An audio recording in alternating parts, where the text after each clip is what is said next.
you should know your mom's slider recipe won me the golden spatula. Are you serious? Yeah. So I won the family cook-off. And so then my prize was that I got to go around and I got to beat everybody's ass with the spatula and tell them that their recipes sucked and that they lost. It was great. I'm obsessed with that. I literally went up to my dad. I'm like, better luck next time. Smacked his ass with the spatula.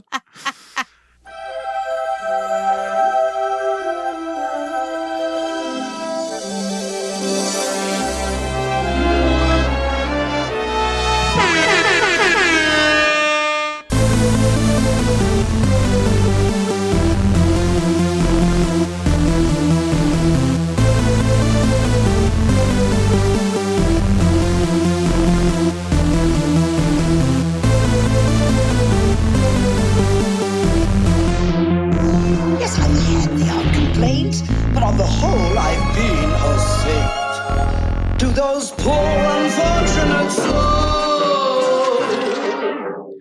Hello and welcome to Poor Unfortunate Podcast. I'm Connor Perkins. And I'm Caroline Ameti. Welcome to any existing listeners. It's great having you back with us week after week after a couple of weeks. And to any new listeners, thank you for hitting play. It's great having you here with us.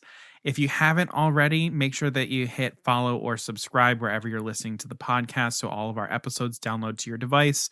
You don't miss out on anything new. And when you get to the end of the episode, make sure that you hit 5 stars and leave a couple words as a review because that helps us so much in reaching new listeners like you and being seen in search results, all kinds of stuff. And, you know, existing listeners, you know what to do. If you haven't done it, do it, please. Yeah, it's like the holiday season now. It's like a little present. Yeah. It's a little prezzy. Wait, speaking of prezzies, people, we have prezzies for you. Well, they're not free, We though. do. We have prezzies for you on the Poor Unfortunate shop, which is now open on our website. Go to poorunfortunatepodcast.com/shop. You can see all of our podcast merchandise that we have for sale now.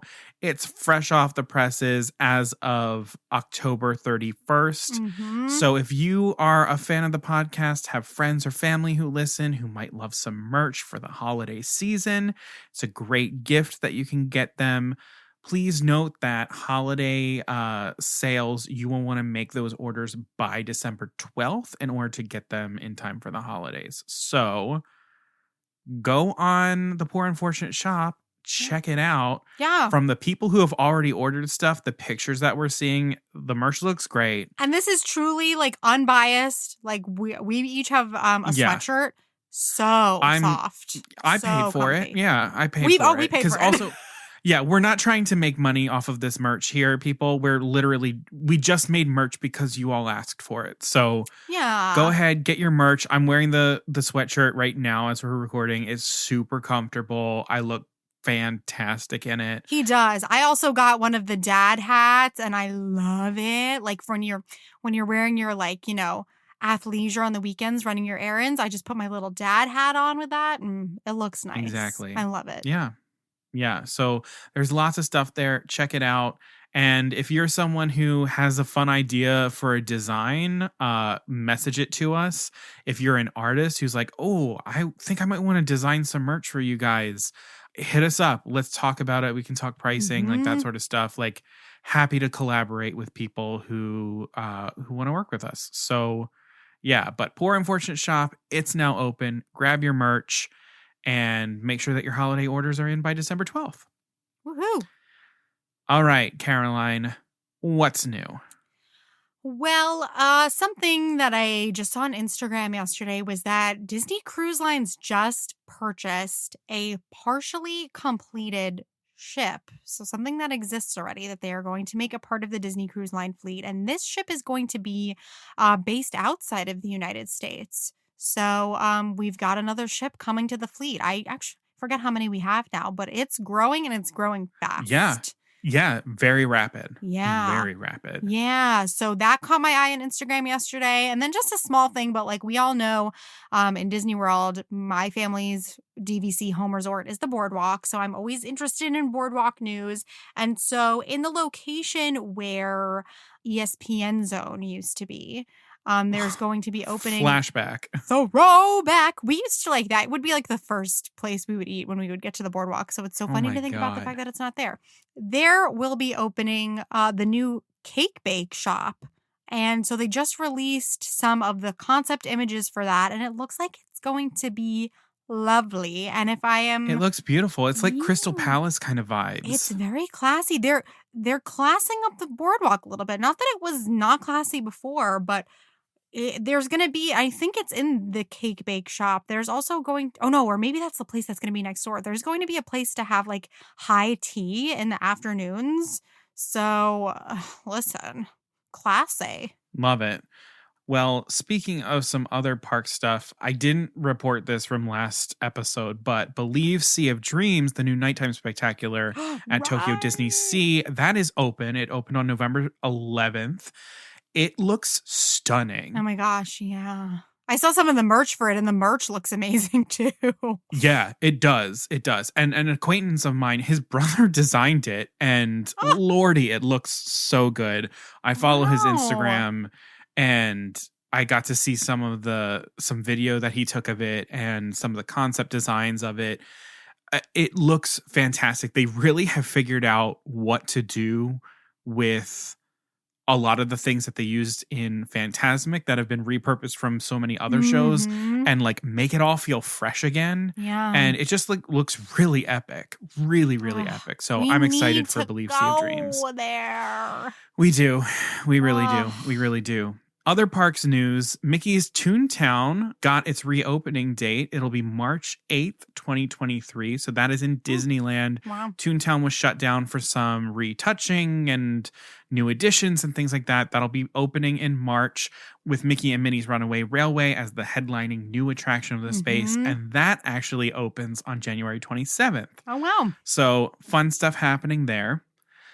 Also, last episode, I forgot to cover this, but Black Panther Wakanda Forever is now in theaters and had a terrific opening weekend. It brought in $180 million for opening weekend, making it the biggest opening in the month of November ever and the second largest opening in 2022. Wow. So bravo, Black Panther. Bravo, Black Panther fans. Like, this is great stuff. Also, in the world of new movies coming out, Strange World, that opened on November 23rd, debuting Disney's first openly gay teen character. Oh my goodness. Is it me? Or have I just not been paying enough attention? I feel like I know next to nothing about it. They have not been promoting it very well at all. Like, and whoa, and if I know nothing about it and we talk about Disney every day of our lives, what? I know.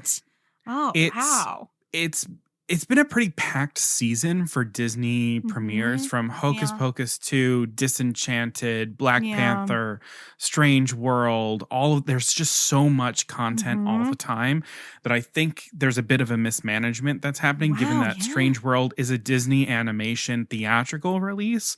So that should be getting some like priority and some buzz. Oh my gosh. Yeah, but it looks fun. I kind of like the idea of not really knowing what it is because I'm going to be going in like basically completely blind. Like, truly, me too. Yeah. Wow. But it's got Qui Gwyn as the writer on it, and Qui Gwyn did Raya and the Last Dragon, wrote She Kills Monsters, the play that most high schools in America have probably produced at this point. So I'll support anything that Qui Gwyn does. It looks like a really cool story. I love the representation that's happening in the story. And just the fact that we're getting an openly gay teen character. I had no idea. I really didn't. Holy shit. That's a game changer. Wow. That's a game changer. I think if I had seen something like that when I was a kid, I would not have wasted so many years. Yeah. So many years. Yeah.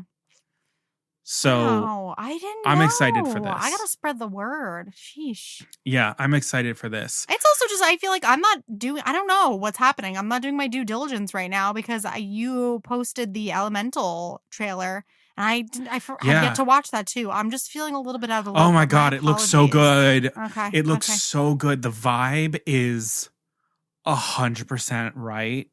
Like Caroline, the trailer, you're going to get, because it's Ember and she's on like a subway and she's got her headphones on and like her hood up and everything. Yeah.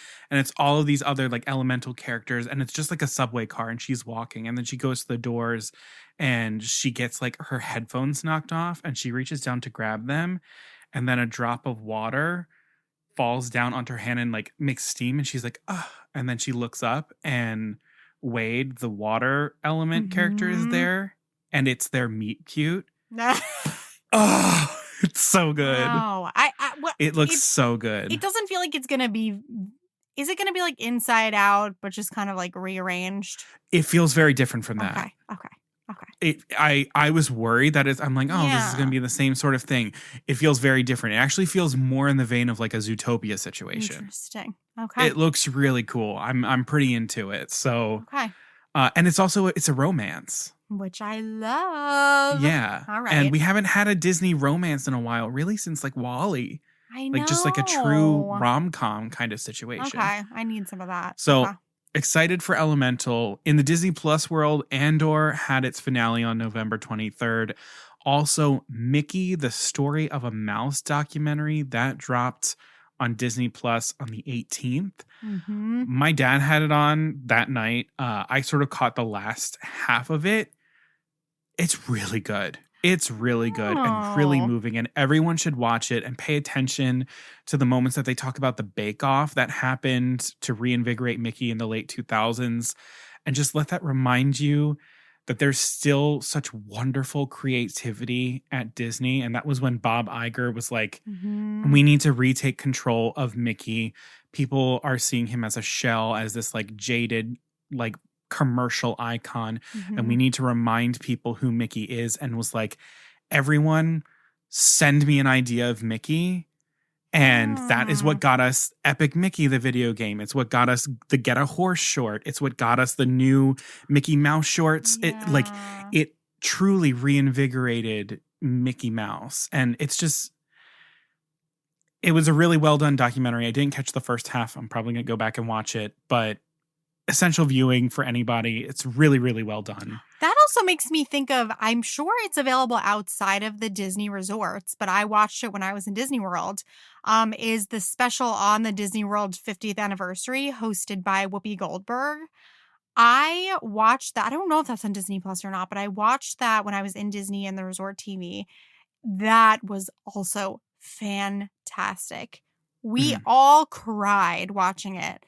Like someone who was on the team for the opening day of Epcot was describing what he felt like, where they had, representatives from all these different nations come and pour water into the fountain. And he made us all weep. They really do a nice job with these. It's propaganda, but I'll take it. And then the last stupid bit of news that I'll say is some idiot guy got out of his time machine on Spaceship Earth and sat down with the Greeks.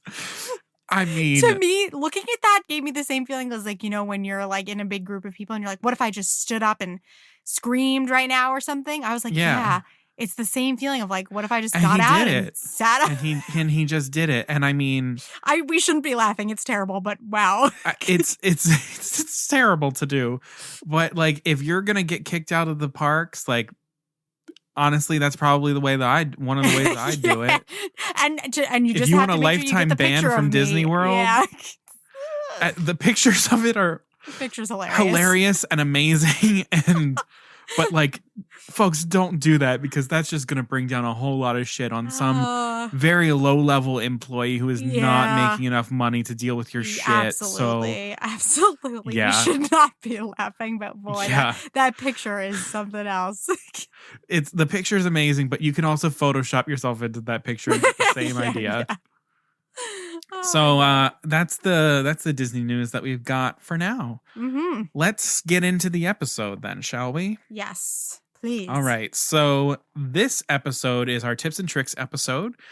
And we have decided to sort of do another twist on tips and tricks because we are a glutton for punishment. Just reinventing the wheel over here. Exactly. So we went to you listeners and we asked for some suggestions of Disney movies that you all love that we don't talk enough about on the podcast. So we've gotten 10 movie suggestions that we're going to use. And we are going to kind of like how algorithms recommend things for you based off of something you like. We are going to recommend different things from different categories based off of the Disney movies that you love that we don't talk about enough. So we have 10 different categories, and we have to use all 10 categories over the course of this Tips and Tricks episode for the different movies. And so there will be 2 recommendations per movie, and Caroline and I cannot give you the same category for each one. So as we go, you're going to sort of like get the idea. But the categories that we will be making recommendations off of are music, TV, games, theater, food and dining, home goods / decor, apparel, books, travel, and podcasts. And the movies that you've chosen are The Sword and the Stone, Alice in Wonderland, Holes, The Aristocats, Zootopia, Monsters, Inc., Enchanted, Lady and the Tramp, The Parent Trap, and Robin Hood. And never fear, if you really love some of these, this isn't the only time we'll talk about them. We'll come back to these and do longer episodes. No, and I know that a lot of people in the fam suggested full ideas of episodes that we can do, and we will circle back to give some more love to these movies. But we wanted to do something a little bit different for you all with this episode. So let's begin. We'll start with The Sword and the Stone. Caroline, what is your category that you're going to choose for your recommendation? So I am going to recommend a book that you should read if you like The Sword and the Stone. So if you like The Sword and the Stone, you will also like the book Rules for a Knight, written by Ethan Hawke. Yes, that Ethan Hawke. Oh. So I think this book is an absolute treasure. I think I saw it for the first time because I ran across it in a bookstore. And I ended up buying it for my fiance because he's into like knights and stuff like that. But then I picked it up and read it and I was absolutely charmed by it. So this is actually a great book for adults and for children. Like I would say maybe 9 or 10 and up. So the story takes place in the 15th century and is written in the form of a letter from the novel's protagonist, Sir Thomas Lemuel Hawke, to his 4 children. So the novel recounts episodes of Sir Hawke's life as a knight and offers advice to the reader on a variety of topics like love and chivalry. So Ethan Hawke was inspired by his own children to write this book. And this feels very much like the kind of wisdom Merlin would want to impart onto Arthur if things in the film were maybe like a little bit less chaotic, like maybe at the very end or something like that. So this book has 20 sections, each focusing on a different virtue, and then it ends in this like lovely poem. I'm telling Ethan Hawke can write. He can write. So the sections are the following: solitude, humility, gratitude, pride, cooperation, friendship, forgiveness, honesty, courage, grace, patience, justice, generosity, discipline, dedication, speech, faith, equality, love, and death. This book is absolutely perfect for reading aloud for both adults and children, which feels very in line with the sharing of legends like that of King Arthur. It's quotable, it's beautifully written, and it's like the narrative style is oddly comforting and feels very much in the world of Camelot and The Sword and the Stone. It comes in this also beautiful, it's a small bound green book with a gold sword on the front. It easily looks like something that you could find on Merlin's shelf. And it's so quotable. One of my favorite quotes from the book, though, is, "Love is the end goal. It is the music of our lives. There is no obstacle that enough love cannot move." So this is just a more sophisticated take on things that I think someone might want a future king to know about. So this would be like if we got the best of Merlin. I think this is the advice that he would give. Nice. What do you got, Connor? So my category that I chose is theater for Sword in the Stone. So if you like The Sword in the Stone, then you'll love Camelot at Lincoln Center. So the story of The Sword in the Stone is inspired by T.H. White's The Once and Future King, and actually is only one part of the book. So, I mean, that's another book recommendation too. But if you're looking to learn what happens in a later section of the book and spend some more time with Arthur after he has been crowned King of England, look no further than Lerner and Loewe's musical Camelot. Camelot is coming to Lincoln Center in New York City in 2023 in the spring in a new production directed by Bartlett Sher and a new book by Aaron Sorkin that is based on the original book by Lerner. I really liked his To Kill a Mockingbird. I thought it was excellent. So I'm interested to see what happens. But for those of you who don't know, Camelot, the show, charts Arthur in his quest for democracy and justice in the world and his trials of love with Lady Guinevere. The show stars Tony winner Andrew Burnap of The Inheritance as Arthur, Jordan Donica as Sir Lancelot, and none other than Hamilton's own Philippa Sue as Guinevere. Tickets are actually on sale now, with previews beginning March 9th at the Vivian Beaumont Theater. Additionally, there is a fantastic program called LinkTix through Lincoln Center that gives you access to $32 tickets among many other perks if you are between the ages of 21 and 35, because they want that demographic going to the theater as much as possible. So highly recommend that you check out Camelot. They actually did Camelot as part of like a gala a couple years ago pre-pandemic, like a one-off like performance-y sort of thing, like excerpts from it, and everyone was like, oh my god, when are you going to do Camelot? When are you going to do Camelot? And that's kind of Camelot. like where it came from. Lincoln Center consistently has like the best poster artwork on Broadway, and the poster art for Camelot is stunning. It's this watercolor of they always do the Camelot, the castle on these like rolling hills, and it's stunning. It's beautiful. So and they always have the best orchestras as well, and this one is going to be it's a 30-piece orchestra. 30-piece orchestra. So that's almost what Frozen added to have for a studio recording, but that's going to be live watching the show. So yeah, you make sense of that in your mind. It's going to be awesome. Yes. All right, moving right along to Alice in Wonderland. Connor, you want to go first on this one and tell us what category you chose for Alice in Wonderland? Sure. So for Alice in Wonderland, I chose the category of games. Oh. If you like Alice in Wonderland, then you will love the board game Quelf. I've never played. Oh my gosh. So Alice in Wonderland is a classic, and it was originally written by Lewis Carroll as an exercise of logic. All of the seemingly random and nonsensical things follow a logic pattern that makes sense. But in looking for a game that is as random and nonsensical as everything in Wonderland, you should look no further than the board game Quelf. This game describes itself as, quote, the unpredictable party game that gives random a new name, unquote. So you play as one of 8 random characters: the platypus, Mr. Lugnut, Super Ninja Monkey, the dude, the biscuit farmer, Queen Spatula, Batbeleg Chinzerig, and Mrs. Picklefeather. What? And your goal is to reach the center of the board first. But along the way, you have to draw cards of different categories that you must obey in order to keep moving. These categories can be crazy stunts, answering hilarious trivia questions, new rules that you must observe for the remainder of the game, reciting poetry. The possibilities are truly endless. This game won Game of the Year among its 6 awards when it came out, and every time I have played it, I have laughed so hard that my ab muscles and sides hurt the next day. It's truly the most strange and nonsensical game out there, and takes you straight into the wackiest parts of Wonderland. And it is the must play at your next Mad Tea party. So Alice in Wonderland fans, and truly any board game fans out there, you need to try Quelf. It is the funnest time ever.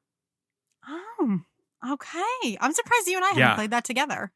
I don't own it. Kick out of that. I'm going to ask it for Christmas because as soon as I was like, oh, fuck, I don't own Quelf. I should get Quelf.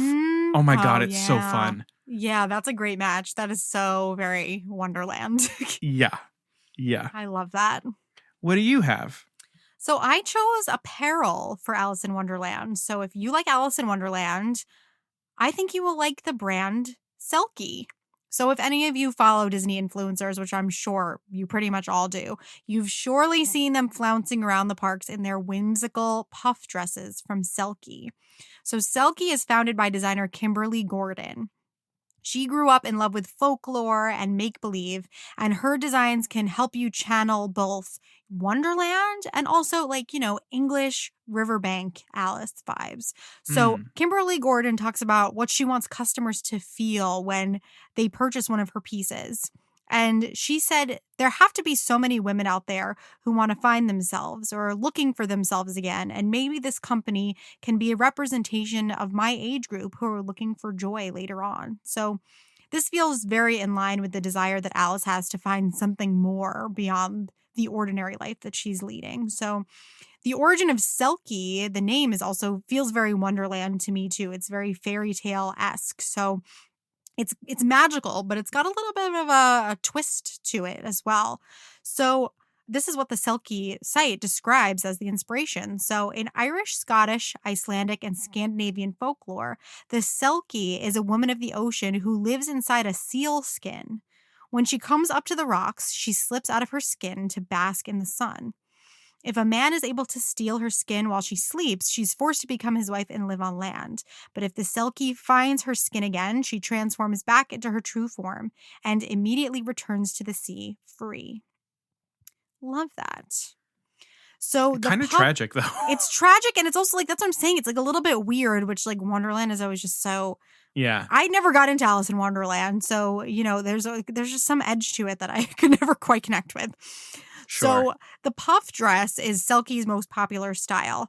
They have got puff sleeves, huge full poofy skirts, and they absolutely scream Wonderland. Although puff sleeves and corset style tops and dresses are very in now, these designs totally up the ante. They come in the most whimsical colors and patterns that take them beyond your everyday dress look.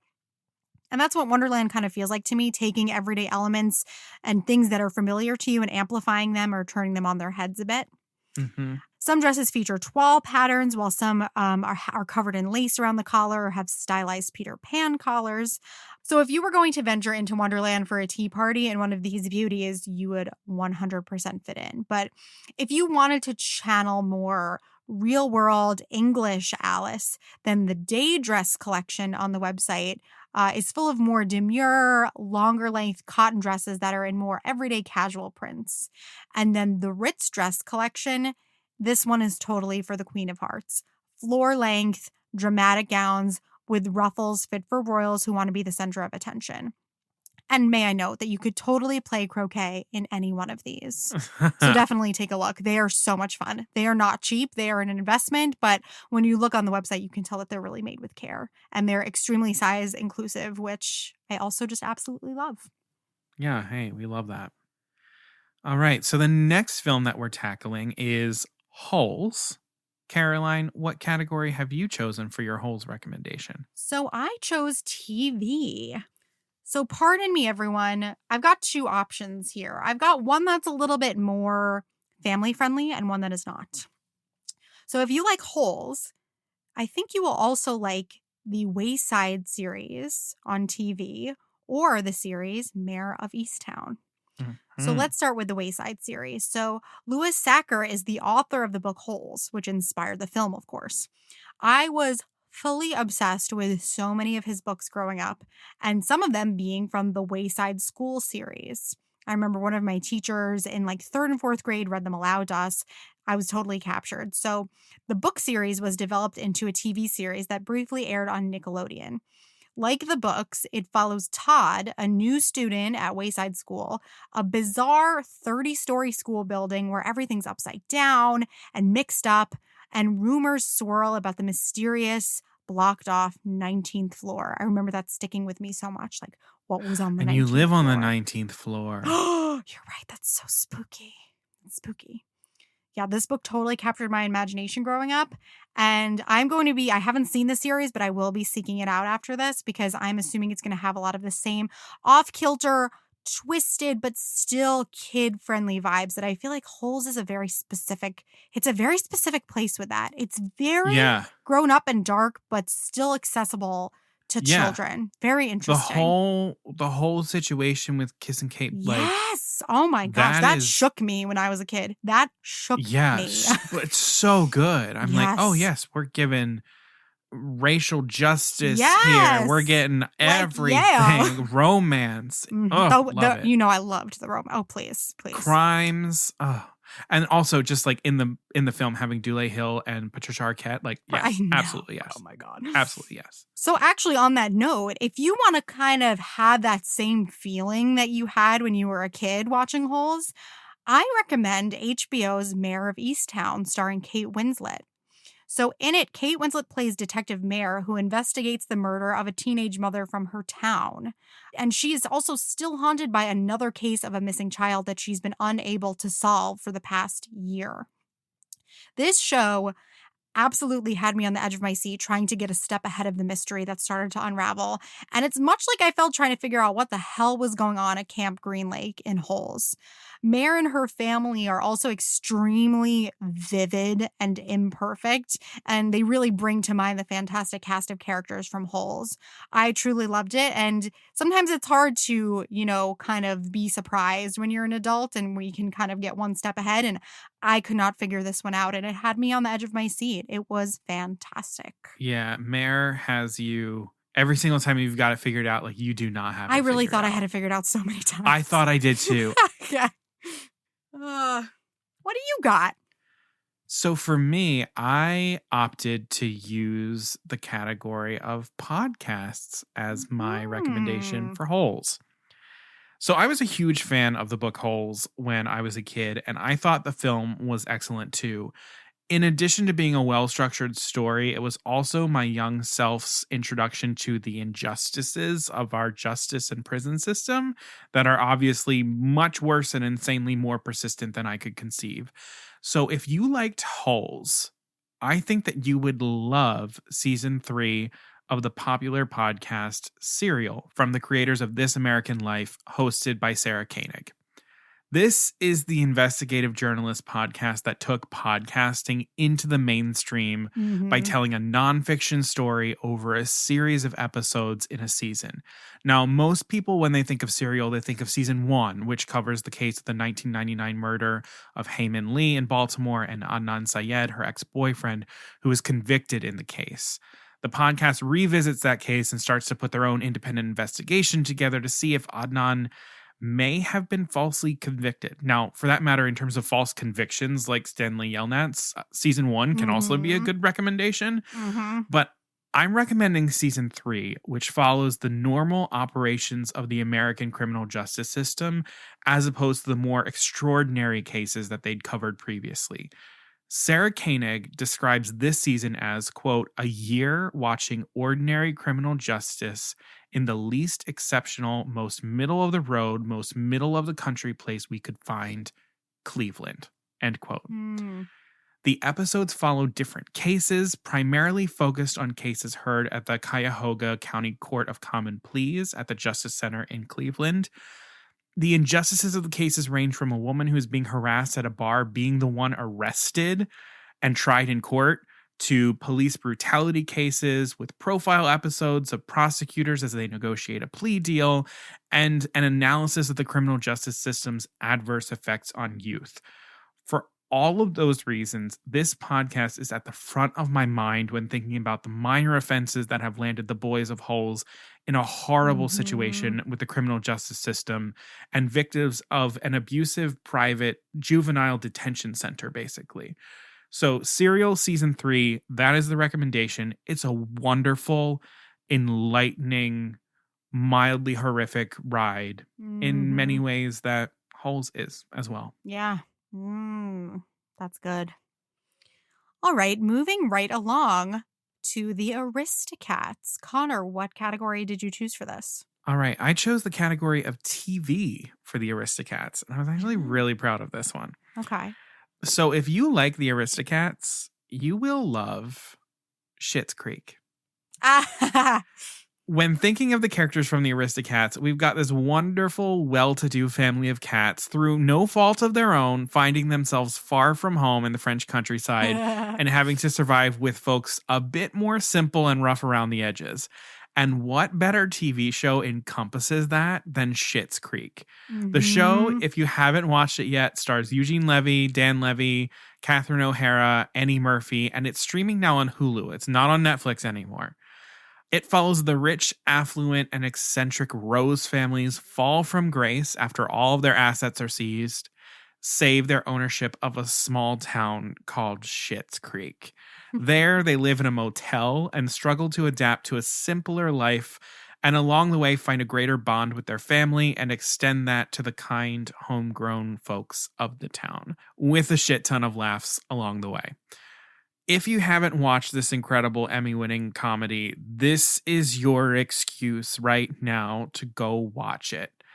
And if you're already a fan, go watch the Aristocats and then sail right into a couple episodes of Schitt's Creek for a lot of fun parallels, because they're a match made in heaven, in my opinion. Oh, I love that. So, Caroline, what do you have? All right, so I have music. So, if you like the Aristocats, I think you will also enjoy the Vitamin String Quartet, specifically the Bridgerton covers that they do. But really, any Vitamin String Quartet, God Quartet. damn. Oh, so good. These string quartet covers of pop songs feel so Duchess meets Thomas O'Malley. Proper and classy and classic meets modern and a little bit rougher around the edges.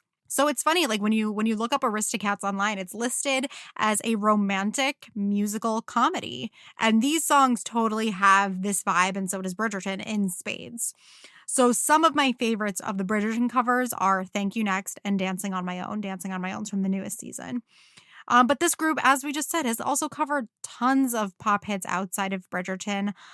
Love Me Like You Do, Shut Up and Dance. The list is truly endless. These tunes could totally be played in both Madame Adelaide's mansion. I mean, she's an opera singer. She would love the strings. Or also in front of Scat Cat and his band, because they're very ingenious and creative. And I think that they would have respect for that. Plus, anything inspired by the Aristocats, I think, has to have that touch of sophistication. And I wanted to go a route a little bit outside of the obvious choice, which would be jazz. But, you could put on any jazz if you're looking for, that kind of vibe. That works too. But I wanted to go a little bit more the Duchess route. And I feel like Vitamin String Quartet, they also do some like jazzy shit too. They do they've covered it all. They have a lot There's of genres something for that they everybody cover. with them. Yes, 100%. Their Christmas stuff is great. Like, so good. Yes. All right. So our next film is Zootopia. Caroline, what category do you have? So I'm going to recommend a podcast.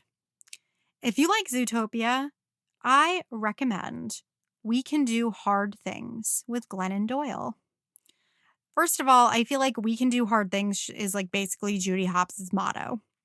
Glennon Doyle and Judy Hopps are definitely kindred spirits. And if you need something to listen to that will encourage you to try everything, this is it. So I actually first heard Glennon speak on an episode of Oprah's Super Soul podcast, which is one of my favorites and another incredibly inspiring listen. You can't go wrong with literally any episode of that. Glennon is the author of the wildly popular Untamed, which encourages readers, especially women, to find their inner untamed cheetahs, which also feels very Zootopia to me. Recent episodes of We Can Do Hard Things cover boundaries, how to stop being overly polite, self-soothing strategies, and believing in your own greatness, all with incredible celebrity guests. I just listened to the episode where Sarah Bareilles is the guest. Highly recommend. It's so real and uplifting, and Judy would totally listen to this on her headphones on the way to the precinct. So when you need to do something hard, whether it's being a parking cop or quitting the job that's not good for you, pop this on and get inspired. And you know what? Playing Try Everything Afterward would just be the cherry on top. I have never heard of this podcast. That's awesome. Oh my gosh, go listen to the Sarah Bareilles episode. I feel like I have to. You have to. Wow. You'll love Glennon too. Oh, and her wife. So far, I'm really, really digging these tips and tricks because we're getting a lot of stuff that's not Disney related. I know. It's things that we just don't have the opportunity to talk about on here. Yeah. Like, here's everything else that we like watch, listen to, Yeah, read. That's not exactly. Disney-related. Exactly. What about you? All right. So for me, I'm doing a recommendation of music for Zootopia. So this recommendation comes in part from my sister who introduced this to me, but it actually fits the style of music that I really dig listening to anyway. So if you like Zootopia, then you'll love Chill Hop Music's channel on YouTube. So Chill Hop Music is a music label in Rotterdam that specializes in music that is a blend of hip hop, jazz, and lo-fi music. Love me some lo-fi. Exactly. Chill Hop is one of the leading platforms in this genre that has grown in popularity since they really got in the game and started exploring this sound. One of their trademarks is the immersive visual art that accompanies their collection of music featuring a city-dwelling anthropomorphic raccoon. It's a perfect marriage in that the sound of this music and the visuals feel like they're actually ripped right from the streets of Zootopia on a normal, lazy, uneventful city day. So if you're a fan of chill, jazzy beats and the city life of the animals of Zootopia, Chill Hop Music has you covered. Their music is also available on Apple Music and Spotify with the beautiful artwork, but unfortunately you lose some of the immersive animations that you get on the YouTube channel, which is why if you're working from your computer, just pull it up in the background on YouTube, and then every once in a while just click over and just sort of like see what's going on with the raccoon, or like put it on your smart TV in the background. That's what I like to do, and then you can watch them and then work on your computer. Yeah, but if you don't really know what lo-fi music is, check out Chill Hop Music. It's a really, really good introduction to like lo-fi music. It's just like, it's perfect to just mellow you out a little bit, which if you're like Judy Hopps, you're going to have a stressful day. You need to mellow out. But I love to imagine that like, if we were to stop focusing on Judy Hopps and then just pick up some random person somewhere, maybe in like a further borough out from city center of Zootopia, just like going about their day, like with their headphones on, like this is what we would hear. In many ways, the vibe of Chill Hop Music and its relationship to Zootopia is much of the vibe that I was getting from the Elemental trailer. Okay. I was getting lo-fi vibes. Yeah, and then this can be everyone's gateway into all of the Disney lo-fi loops that are on YouTube. Yes. Quality. Yeah. I love lo-fi while I'm working during the day. Yeah, it's great because it's just like, let's manage your adrenaline right now. It really is. It really is. Let's move to our next film, Monsters, Inc. What did you choose for this? Okay. I chose apparel.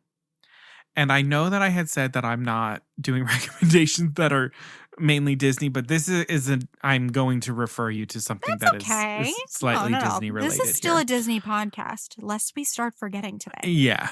Now, okay, so this is the bad recommendation, but if you like Monsters, Inc., then you'll love the Adidas line of Monsters, Inc. inspired shoes that they launched a while back. Yeah. They have since gone off sale from the Adidas website, which this is kind of why I feel like it's a bad recommendation. Also, side note, Adidas has some amazing Disney-inspired shoes with villains and princesses alike right now. The Moana shoes are incredible. I low-key want them. They have Ursula shoes that are like all black with like a purple heel. They look really hot, like really hot. But they had a line of shoes, both for kids and adults, that was inspired by Monsters, Inc. For example, they have one that has Sully's iconic blue fur with purple spots. I love those furry ones. And they're actually furry. They cover the whole body of the shoe. And then Mike's iconic lime green is on the heel in the back. They also had shoes that were inspired by Boo with the flowers from her door. and even a pair inspired by my favorite character, George Sanderson, with his orange and yellow fur with a little horn that was on a strap that covers the laces in the center. Like, truly, Cute. if we're distilling these characters down into shoes, this is how we're doing it. I was really bummed because the George Sanderson ones were only kid sizes, and my foot is freaking huge. If they were in adult sizes, you best believe that I would own a pair of George Sanderson Adidas shoes right now. But they're truly amazing, and you can find them on some sites that do resale. So you just have to sort of dig around a little bit for them, but you can find them. You can also sign up on the Adidas website to be notified when they're back in stock. So it's kind of a shitty recommendation in that it's not readily available. But with digging, I think you can find the pair that you're looking for. And if you're a Monsters, Inc. fan, you will do whatever it takes to get that baby back through the door. You'll do whatever it takes to get the shoes on your feet. Yes. Caroline, what do you got? So I am recommending a game. So if you like Monsters, Inc., I recommend Sushi Go Party. So if like this game is so fun. This game is so much fun. So if like me, Harryhausen's is one of your favorite Monstropolis locales, this game is for you. You can have all the fun of a night out at a sushi restaurant without the CDA busting in on a 2319 call. So Sushi Go Party is a card game that mimics the conveyor belt of a sushi restaurant as players pass their hands around the table in order to grab the most high-value sushi combinations. So Sushi Go Party is the expanded edition of the original Sushi Go, and it's absolutely fantastic for groups as up to 8 players can join in. It's quick to pick up, fast-paced, and very addicting. I've brought it to many different groups, from family gatherings to smaller friend hangs, and it's always a hit. It has won tons of awards, including the 2020 Gra Roku Best Party Game, and it also got a nomination for Game of the Year from Gra Roku also. You have to stay very aware of the strategies your fellow players are utilizing in order to either beat them at their own game or cooperate by splitting strategies, which feels very much like the laugh floor to me, or, the scare floor back in the day. The cards and the board are also adorably designed, and the unique looks of each sushi and each dish will appeal to anyone who loves the unique and silly designs of the citizens of Monstropolis. I love this game. It's so much fun. It's so hard to stop playing. I got introduced to it 2 Christmases ago, and it was given to me as a gift last Christmas. And so, around this time of year, if you're looking for a good game to bring to the family holiday, this is a great choice. Yo, games at holiday get-togethers, it is truly the best. It is a game changer. Get people involved. You will have the most fun with your family that you've ever had. Even if you're not very close with family, or you have people who force them to play a game with you. Yeah. And I guarantee you will make memories. You will bridge gaps. Yeah. That is one of the reasons why I'm such a firm believer in games. Yeah, we both have that in common. We love a game. It will give you memories, all kinds of stuff. And this one's great because I think at these family events, people hear that they have to learn a new game and they're like, I don't want to. This one is very quick for people to pick up on. It will not take long. So those people who just don't have the brain space after they had a little bit of eggnog or whatever, they will be able to pick this up as well. Exactly. You're not explaining how to play villainous to them. Do not It's not bring tabletop role villainous, playing. please. It's pretty easy to pick up. It's great. All right, so our next film is Enchanted. And Caroline, what category have you chosen for your recommendation? I have chosen theater. Ooh, yeah. I love the theater. Yeah. It's a little obvious since I feel like Enchanted, we talk all the time about how Enchanted would make a great Broadway show. It's so musical, but please don't laugh at my choices because they're just so typically me. I can't even. So if you like Enchanted, I have 2 recommendations for you because one I haven't seen, so I just want to give you a backup. The first one's in Juliet, isn't it? Yes, it is. Yes! I knew it. So I recommend Anne Juliet and Bad Cinderella. Bear with me. Oh my God. Bear with me, people. So I'm offering 2 options here. Like I said, I haven't seen either show live, but I do know a bit about Bad Cinderella, so we'll get there. But both of these musicals take classic, sometimes helpless heroines and give them back their agency, just as Giselle finds for herself in Enchanted. So Anne Juliet imagines what would happen if Juliet didn't die at the end of Romeo and Juliet, set against the pop songbook of writer Max Martin, who penned so many hits you would not even believe, but some So are many. larger than life, Domino, Baby One More Time, Roar, and so many more you would not even believe. The juxtaposition of the pop songbook and the late 1500s setting feels very much like the contrast between Giselle's fairy tale world and the New York City that she finds herself in. I cannot wait to see this show. It just opened on November 17th, and it looks like it's set for a very long and successful run. And the reviews are kind of insanely good They're for great. it. They're amazing. Yeah, the reviews have like made people fight their cynicism about jukebox musicals, and I feel like that's very Enchanted too. Just like the anti-cynicism, just joy spreading. It's all there. Can't wait to see that. Can't wait to talk about it once I do. But my other suggestion is this kind of like obsession of mine that's been going on for a minute. It really is. I'm so glad. Oh my I never God. thought I'd have the opportunity to talk about it on this podcast. So I started listening to the original London cast recording of Andrew Lloyd Webber's Cinderella. I guess it was like over the summer, and it kind of captured my imagination. And when I found out it was coming to Broadway, I was so excited. But there's a lot of things going on here. So Bad Cinderella, which it's now called in its Broadway iteration, is landing on Broadway in February and sits in the very Enchanted-esque, turn a fairy tale on its head kind of place.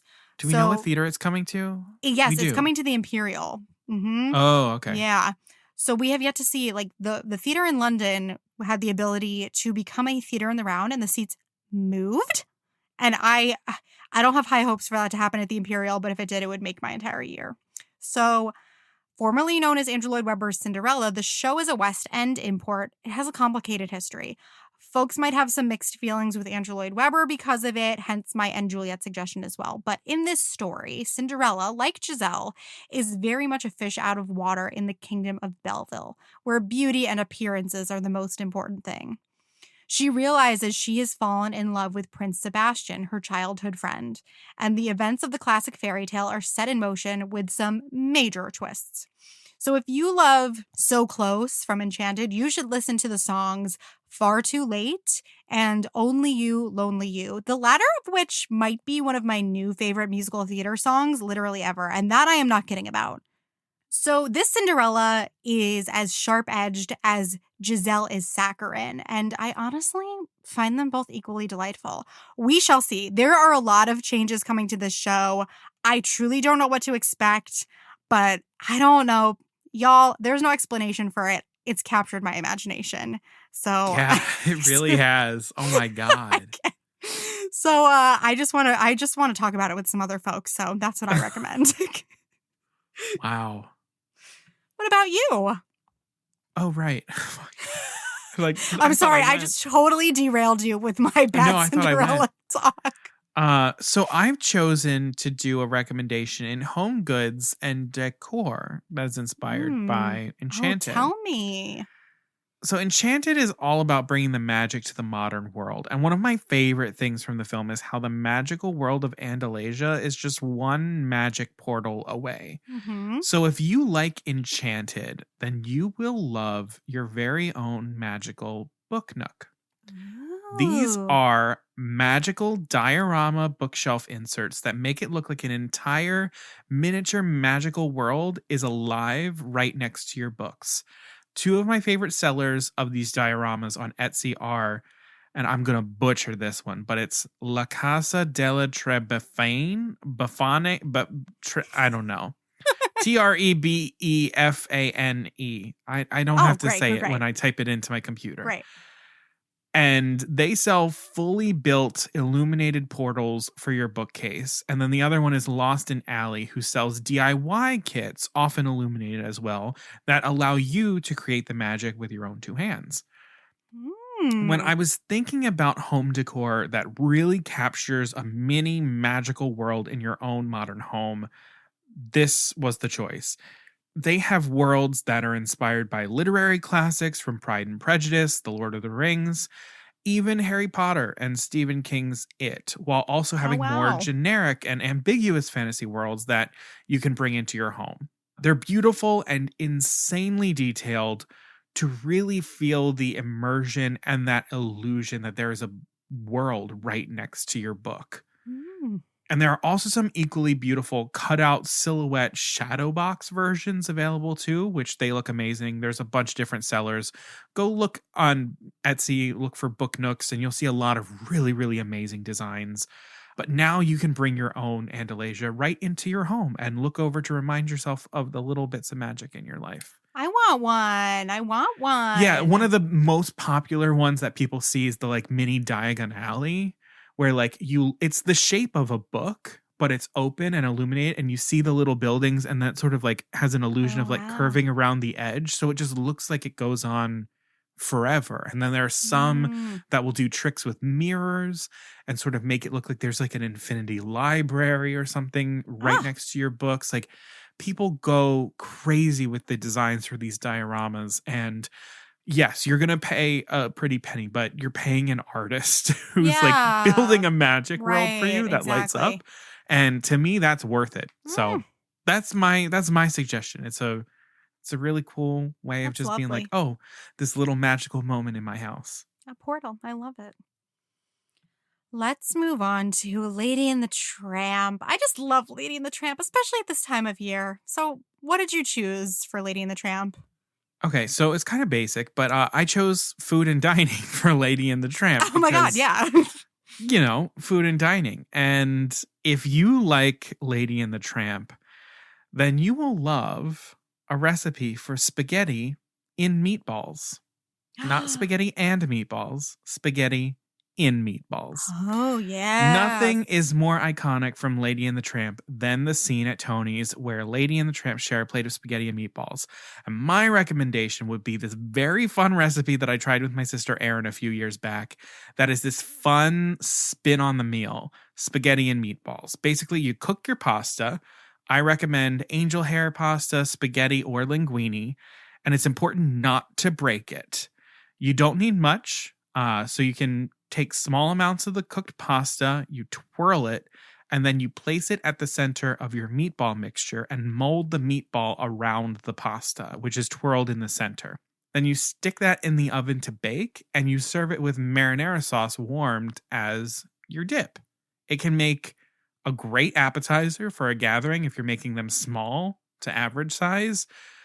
Or you can make the meatballs really big and use it as a meal. It's super fun. It makes one of the most popular meals ever a finger food, which like I never thought spaghetti and meatballs could be a finger food, but like it absolutely can.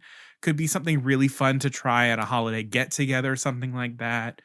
If you look on my Instagram, I have a highlight of food called Noms on my personal I remember Instagram. that. Yeah. And if you go through there, you can actually see a picture of the finished product from when we made it. We did sort of like a larger meal size version, but it's a super duper fun little way of that sounds good. Taking spaghetti and meatballs and sort of turning it on its head or turning it outside in. That sounds good. I want a meatball right now.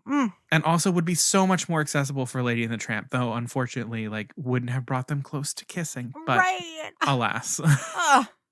This is for all those single dogs out there. Caroline, what do you have? I chose home goods and decor for Lady and the Tramp. So if you like Lady and the Tramp, oh my goodness. I am recommending Pups on Cups from Poppy Angeloff. These are so delightful. I could actually cry. And she will. So for $40, you can get a teacup and saucer pair featuring one of 21 different breeds of dogs. The vibe of these little teacups and saucers is so beyond Lady. I can't even. And this works for dog owners and non-dog owners alike. So doggy parents can find the breed that most resembles their little fur baby and buy that, while those who just like adorable, just very aesthetic drinkware can buy a mixed set featuring many different breeds in gorgeous pastel tones. Connor's literally looking it up right now, and I was going to tell you that you needed to because you need to. I'm looking it up. It's so... Each item is hand painted and also has 24 karat gold accents. You can even get a teapot and 6-cup saucer set. And also in the spirit of just, loving and caring for animals, especially rescues like Lady and the Tramp, these cups are ethically made with no animal-derived ingredients. And they are packaged in lacquered gift boxes that feel oh so very lady at Christmas. Just head to poppyangeloff.com and click on Pups on Cups and you will squeal. Oh my exactly. God. How cute They're are so those? good. You can create your own porcelain set. I can't even. Oh my God. They're perfect. They're perfect. All right, we've got corgis, we've got Yorkies, we've got dachshunds, we've got pugs, we've got chihuahuas. Oh, we have poodles. We got all these good pooders. Oh my these work God. too, even if you don't have a dog. They're they're adorable. There's a Westie one. There's Yeah. beagles. The beagle has a bow tie. I know. Oh, I know. fuck. These are awesome. They're just so aesthetically pleasing too. Just beautifully made. They are, and you are so right. It's the full lady fantasy. Lady. It's like you've got the sort of like cameo kind of style. It feels very thing early happening. 1900s. Yeah. Mhm. Yeah. Oh, Mhm. you hit this one out of the ballpark. Oh yeah, I got so girl. excited when I found these. Somebody needs this for the holidays. Y'all should definitely check this out. It would be such a great gift. Oh wow, so cute. Oh, All right, so our next film is The Parent Trap. Caroline, what category did you choose? so I went with food and dining for this one. I feel like The Parent Trap features a lot of food.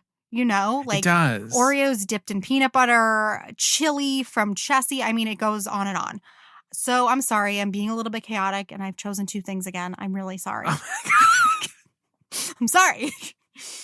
So if you like The Parent Trap, you will enjoy. I'm sorry, everyone. These are both in New York, but for your next trip, if you're not from the area, and I'm sure you can find places like this near you too, I recommend Bluebird London or North River Lobster Company.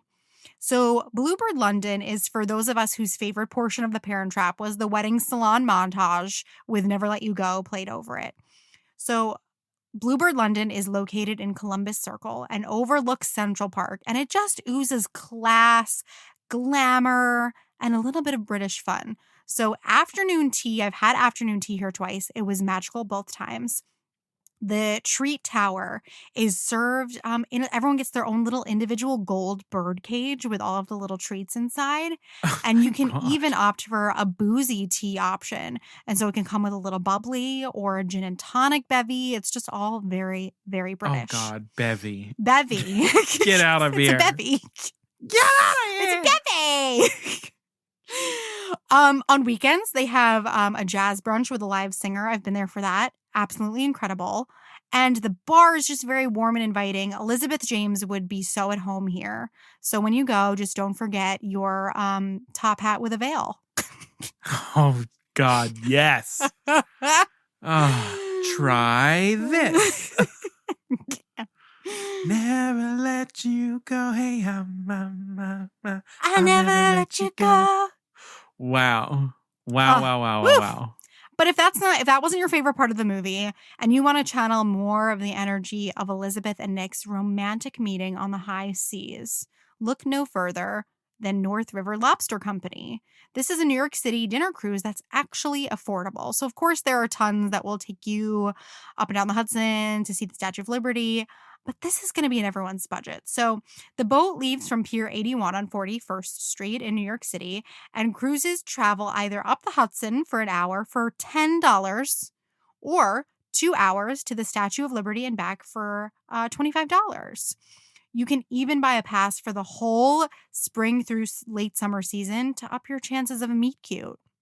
The cruises offer a menu of all different kinds of seafood, from oysters to like fried clams, anything that you could really want, cocktails, wines, and the best part is there's no food and drink minimum. So you can pay your $10, get on the boat, have a lovely cruise, and that's all that you're required to do. So I feel like, you buy the season pass, maybe you'll end up seeing the same person on the lobster boat. Yeah, maybe you just wave your hand, send me around again, just once more. Hang out on the cruise all night. Yeah. Oh my God. Yeah, that's what I got. Cool. What did you choose? Well, I chose travel for The Parent Trap. Mm-hmm. So when I think of The Parent Trap, I immediately think of the 1998 film starring Lindsay Lohan instead of the 1961 film, which I feel like we were both on that same vibe. I'm sorry. It's yeah, I grew up on it, but also I kind of think it's like the best version It is. of the story. It is. To be I'll honest. I'll say it. There we go. You got a hot take right It's from here me. in the episode. And there are many different travel recommendations that I could make based off of this film because there's just like so many locations. Are we going to camp? No, we're not. But I want to give you a day trip opportunity that I think will be available to most people. So you give a recommendation that takes them to New York, and I'm going to give a recommendation that you can do from home, essentially, like a way of traveling but not going too far. So if you liked The Parent Trap, I think you will love a day trip to your local winery. Definitely. From the opening sequence of the film to Nick Parker's expansive California winery to the deeply romantic reconnection between Nick and Liz in the wine cellar over the wine from their wedding, wine is this beautiful motif throughout the movie. And you don't have to go to California for good wine. In fact, you'd probably be surprised how many wineries are actually near you that offer great selections, unique blends, and the chance for you to support a local vintner. I always feel like Moira Rose. The craftsmanship and quality of a local vintner. So I would recommend doing a day trip to a local winery. Do a tour of the facilities if they offer it. See how they make wine because it's really fascinating, and hang out in the tasting room to sample some wine and other local offerings that they might have available, because most times local wineries will partner with local farms and things like that to bring in cheeses and different other things that they can offer with olives. I could go for that right now. Exactly. So you can do that local to you, or if you're traveling and you're looking to fill a day on a vacation, find a winery and do a tasting to immerse yourself in the flavors of the area, because everybody's going to have something new.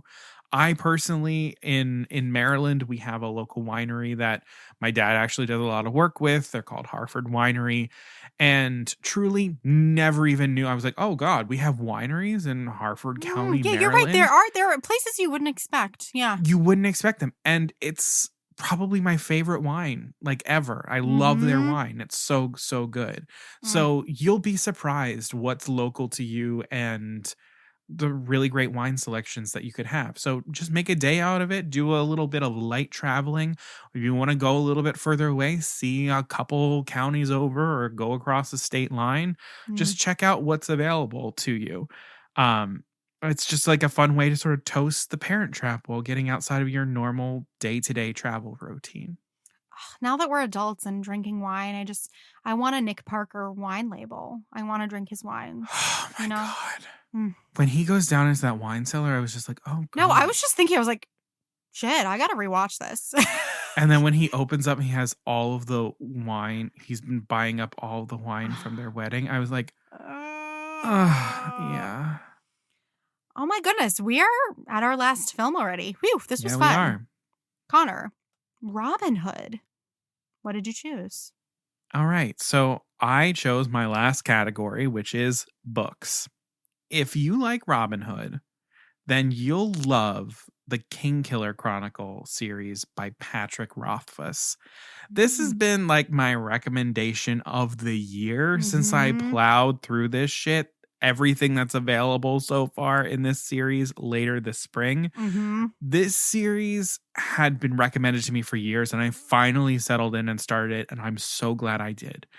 Beginning with The Name of the Wind, which is the first book in the series, this series immerses you in a realistic fantasy world that feels all at once familiar and separate, much in the way that Robin Hood's England feels in the film.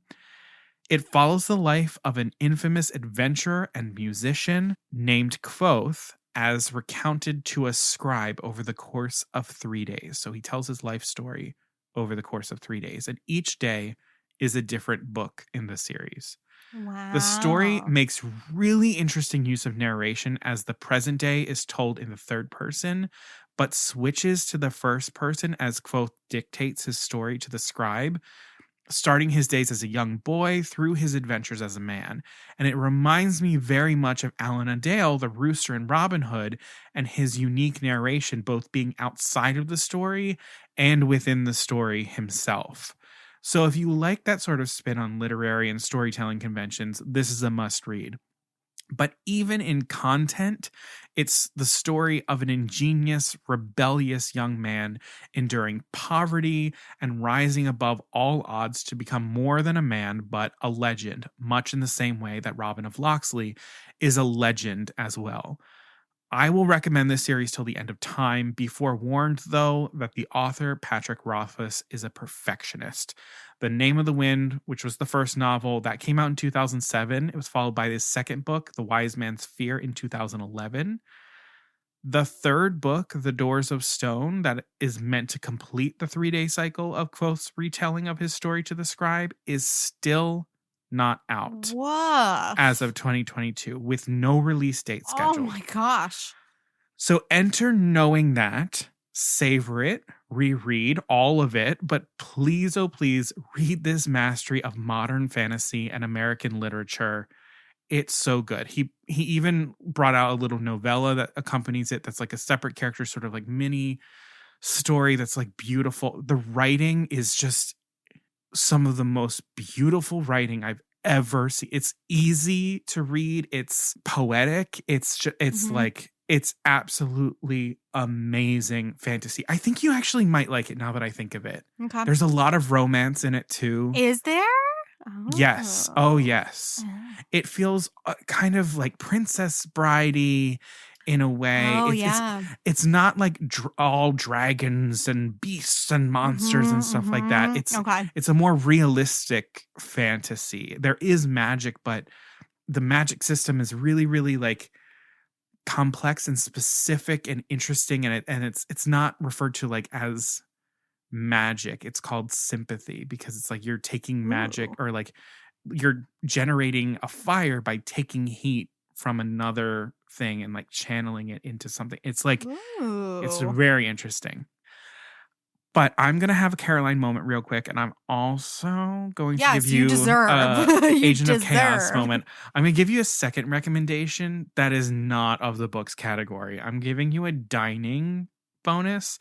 Ooh. So as a small dining bonus, if you find yourself in Lancaster, Pennsylvania, there is a restaurant called Locksley's that is part of the Heritage Hotel, and it's their main outdoor dining experience with indoor dining as well.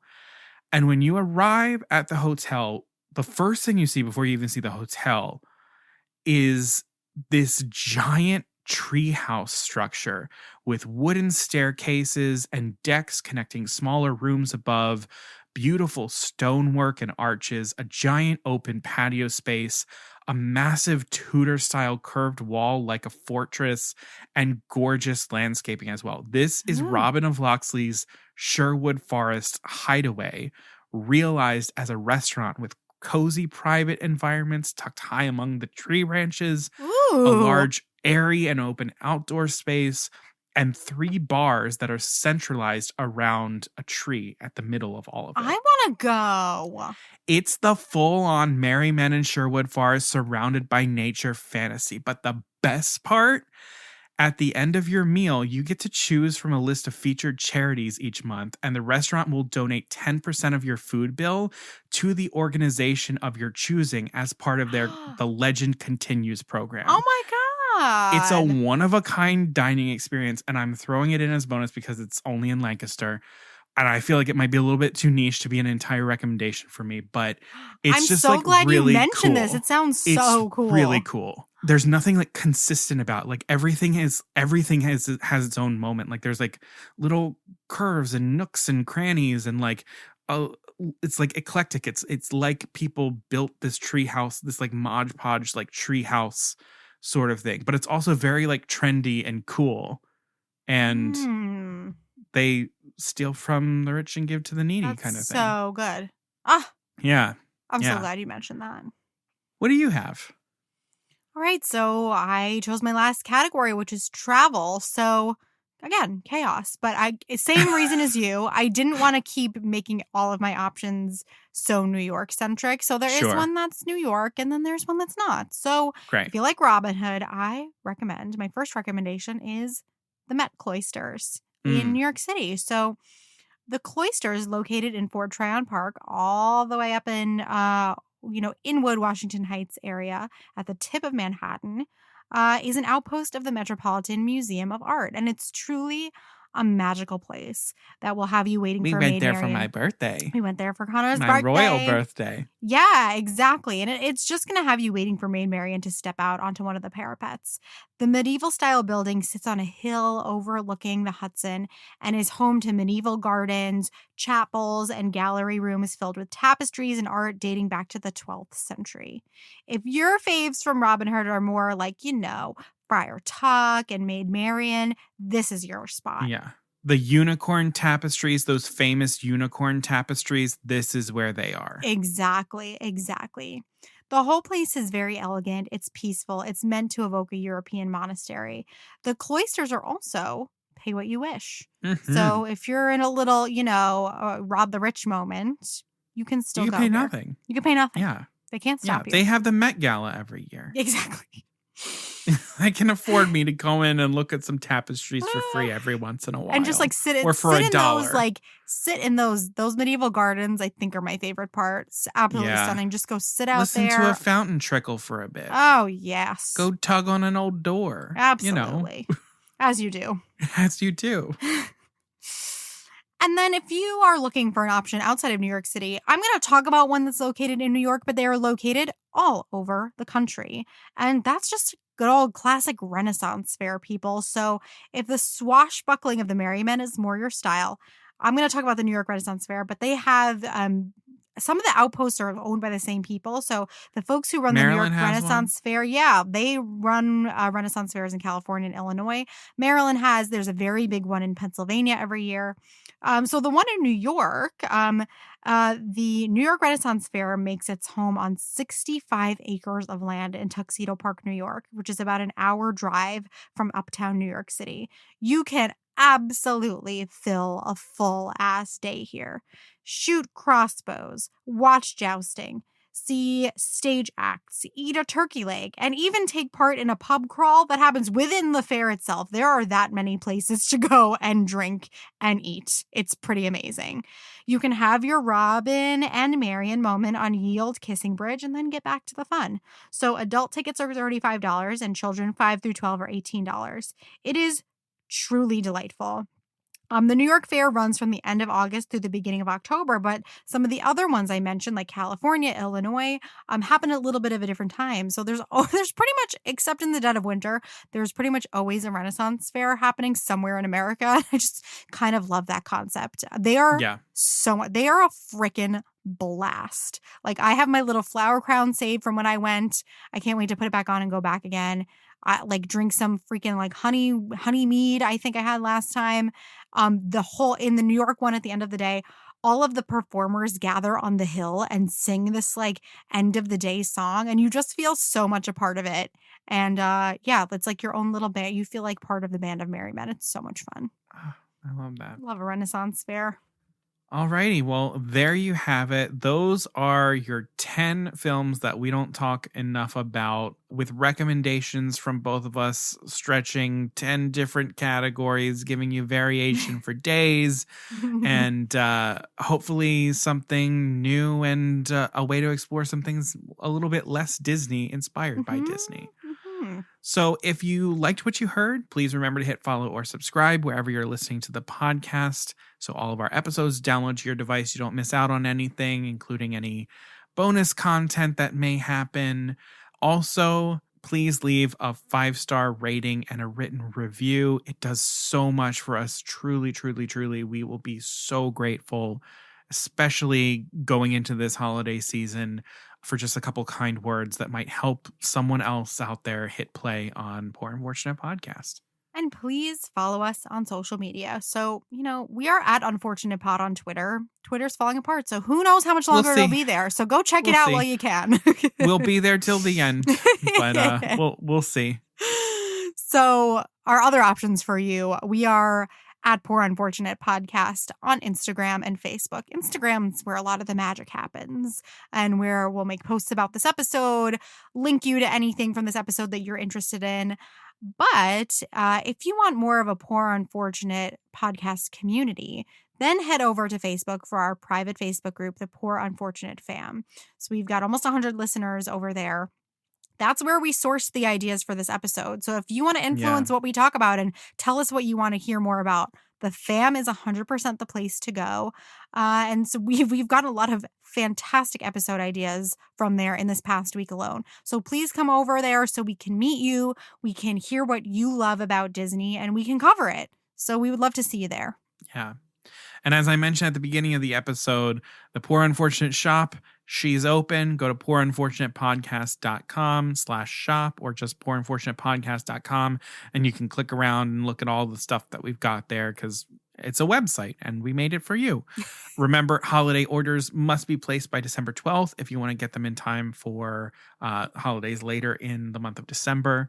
So truly all of the money that goes there, we're not like making bunches of money off of that thing. That's all going into the podcast if we do make anything, but really just so that you all have some merch out there because we want you to have what you want. So We do. And the last thing I'll say is that it does take us a little bit of money to keep the podcast up and running and coming to you. We do have a PayPal account. It's linked in our episode description and it's in all of the links in our social media accounts as well. Truly, anything you have to spare goes a long way for us. It can be $1, $5, $10, more than that. You can make it a monthly donation. It all just goes right back into the podcast, helping us keep it free and ad-free for the most part. It is the season of giving right now. So if you are inclined to give, we're so grateful for that. If you're finding yourself a little bit stretched thin, especially with holiday season coming up, we totally understand that as well. A recommendation, a review, those go a really, really long way for us as well. So tell a friend, tell some family, tell an enemy. We'll take all of them. We're not picky. All are welcome here. All are welcome. Well, I hope everyone's enjoying the holiday season. I just want to send some love. Yeah, it's absolutely the most wonderful time of the year. I hope you're all enjoying it. Yeah, and until next time, Beluga Sevruga.